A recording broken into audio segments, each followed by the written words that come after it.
c'était la ferveur générale samedi dernier à Djougou. Une foule immense a assisté à la prière qui a été dite en la mémoire du regretté El Hadj Moussa Biotchané à la mosquée centrale de Djougou. Nos reporters Akime Ousseni et Jidas Lantopodé ont tout suivi pour vous. La famille Biotchané et Abdoulaye Biotchané, actuel président de la BOAD, la Banque ouest-africaine de développement, étaient très honorés ce samedi à l'occasion de la prière anniversaire d'hommage et de souvenir à l'intention de leur feu père El Hadj Moussa Biotchané, rappelé à Allah le Miséricordieux le 25 novembre 1980. 30 ans après, les enfants se souviennent et avec eux toute une commune, tout un département, toute une nation. La mobilisation était bien grande, signe que le contentieux de reconnaissance au père du président de la BOAD était national. El Hadj Moussa Biotchané n'aurait pas mérité mieux et pour cause. Quel fils ne serait pas fier et orgueilleux d'avoir un père comme celui-là? Quelle population ne serait pas fière d'avoir comme fils Moussa Biotchané? C'est sa dimension humaniste.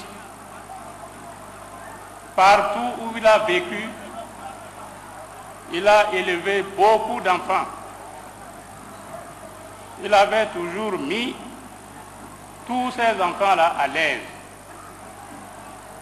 Et peut-être volontairement mieux que ses propres enfants. On a prié pour le repos éternel de El Hadj Moussa Biotchané et faisant d'une pierre plusieurs coups, on a invoqué Dieu le Tout-Puissant pour l'accomplissement des bonnes intentions des enfants du défunt, en l'occurrence Abdoulaye Biotchané, qui est en train de marcher sur les traces de son père, faisant ainsi justifier l'adage tel père, tel fils. Nous sommes tous émus aujourd'hui, et moi particulièrement, mon émotion est grande en ce jour, et j'ai parfaitement saisi l'importance du déplacement et des messages qui nous sont délivrés aujourd'hui. Je ne serais pas honnête aujourd'hui si je vous disais que je n'ai pas compris le message qu'il y a derrière cette cérémonie particulière. Je voudrais donc vous dire que j'ai saisi ce message et que le moment venu, ensemble, nous déciderons de ce qui sera fait. À mes parents de Djougou, vous qui m'avez dit que cette prière ne peut plus se tenir non seulement dans l'intimité familiale, je voudrais vous dire merci aujourd'hui pour cette cérémonie magnifique. Abdoulaye Biotchané et toute la famille Biotchané peuvent enfin sécher leurs larmes puisque la mobilisation de ce samedi est la preuve que El Hadj Moussa Biotchané n'a pas vécu inutilement et que la République sait reconnaître et toujours reconnaître ses fils, ses dignes fils, j'allais dire. Après cette prière, Akime et Jeda sont pu sortir Amise Touafo, Diobo et Samoa Dambi de cette foule épaisse pour leur arracher quelques mots. Suivez plutôt. Vous n'êtes pas sans savoir que j'ai des relations très privilégiées avec le président de la BOAD depuis plus de 30 ans. Et aujourd'hui, vous aviez vu l'affluence du fait que Dieu m'ait donné la santé, que Dieu m'ait donné la chance de pouvoir être à Djougou. Je ne pouvais donc pas manquer d'être là et je suis là. Et je peux vous dire au passage que mon oncle, l'ambassadeur Suraj Gomina, a épousé la petite sœur du président Abdoulaye Biotchané. Vous voyez donc que c'est des liens assez forts, des liens de fraternité, de famille, et puis voilà, et c'est pour ça que je suis là. En dehors de la prière qui nous a amenés pour les 30 ans de l'anniversaire du décès de notre papa, le feu El Hadj Moussa Biotchané, nous sommes venus également ici pour prendre le pouls des populations de Djougou, en réalité politiquement, parce que vous savez, nous sommes sur la liste pour 2011, et je crois, ce que nous avons vu ce matin nous a donné beaucoup plus d'espoir, malgré tout ce que les gens ont pu poser comme problème, qu'on tentait de nous poser comme problème dans la ville,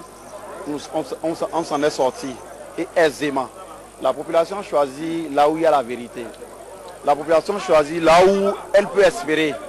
Parce que la situation que nous vivons aujourd'hui, on n'a pas besoin de monter sur les toits pour chanter. Tout le monde vit ça dans son foyer, dans sa poche, dans sa cuisine, dans sa casserole, dans sa marmite. Nous voudrions que vraiment tout ça change réellement, le vrai changement, et non le faux qui est en cours.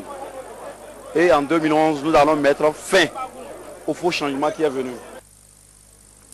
Toujours à Djougou, le mouvement des jeunes dynamiques de la Donga était en assemblée générale extraordinaire le dimanche. La coalition Donga Force a choisi un nouveau parrain et a procédé à la désignation du représentant de la jeunesse aux prochaines élections législatives. Nous retrouvons Akime Ouseni et Gildas Lantopodé. Deux actes majeurs étaient au cœur de ces assises de la coalition Donga Force portées sur les fonds baptismaux le samedi 10 janvier 2009 dans cette même salle du centre des jeunes et loisirs de la commune de Djougou. Il s'agit primo de la désignation du représentant à la candidature de la jeunesse aux prochaines joutes électorales en thème clair, les législatives de 2011. Par ce fait, la coalition Donga Force vient tout simplement exprimer sa maturité politique. Le choix en question a porté sur cet homme au parcours atypique, actuel président de la coalition Donga Force. Bien qu'encore jeune, peut-être même très jeune pour certains, a un parcours politique élogieux. Depuis le collège à ce jour, il a su travailler aux côtés de grandes figures politiques de notre département. Au-delà de cet acte très solennel, c'est un véritable pas que vient de faire la coalition Donga Force, un pas qui annonce d'autres plus grands et plus audacieux. Cette mission est énorme et je compte l'assumer avec votre concours sans lequel nous n'aboutirons pas. Vous venez de me désigner et c'est maintenant que le plus dur reste à faire. Ce qui reste à faire, c'est de nous mettre davantage ensemble. C'est de nous souder les coudes pour défendre ardemment ce qui vient d'être annoncé, car ensemble, c'est plus. Le deuxième acte posé ce dimanche, c'est l'investiture de Safiou Idrissou Afo, désormais parrain de la coalition Donga Force. Ce cadre du ministère des Finances et de l'Économie vient succéder à Pierre-Julien Akpaki. Je me suis posé la question de savoir quel mérite particulier il y avait à être le parrain de votre coalition. Mais toute analyse faite, je me suis rendu compte après que peut-être c'est un choix du cœur. Parce que je ne suis pas le plus riche, je n'en ai même pas. Je ne suis pas le plus beau. Je me dis que c'est le choix du cœur. Et je vous en remercie. Notons qu'au thème des travaux de cette Assemblée générale extraordinaire, une déclaration finale a été lue par le secrétaire à la communication et aux affaires extérieures de la coalition Donga Force. À l'issue de cette Assemblée, il convient de retenir ce qui suit. La jeunesse de la Donga tout entière s'investit pour la réélection du docteur Boni Yahi en 2011.